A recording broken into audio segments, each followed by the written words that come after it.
اللہ کے نام سے شروع جو بڑا مہربان نہایت رحم فرمانے والا ہے۔ اے ایمان والو، جب تم کسی مقررہ مدت تک آپس میں قرض کا معاملہ کرو تو اسے لکھ لیا کرو، اور تمہارے درمیان کوئی لکھنے والا انصاف کے ساتھ لکھ دے، اور لکھنے والا اللہ تعالیٰ کی دی ہوئی یعنی لکھنے کی صلاحیت کو ترک نہ کرے، بلکہ اسے چاہیے کہ وہ لکھے، اور جس کے ذمہ حق ہے یعنی قرض وہ لکھوائے،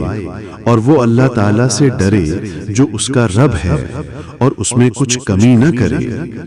پھر اگر وہ جس پر حق ہے یعنی قرض نادان یا کمزور ہو یا خود لکھوانے کی طاقت نہ رکھتا ہو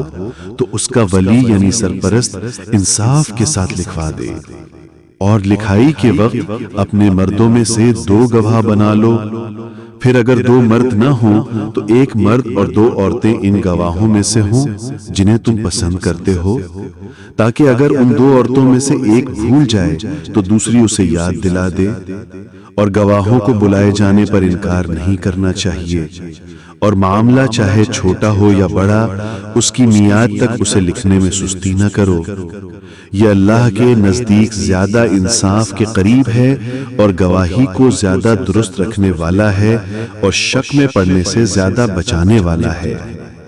سوائے اس کے کہ وہ نقدی تجارت ہو جسے تم آپس میں لین دین کرتے ہو، تو اگر تم اسے نہ بھی لکھو تو تم پر کچھ گناہ نہیں۔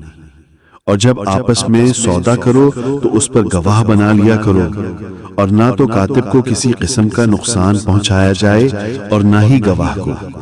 اور اگر تم ایسا کرو گے تو یہ تمہارے گناہ پر مبنی کام ہوگا۔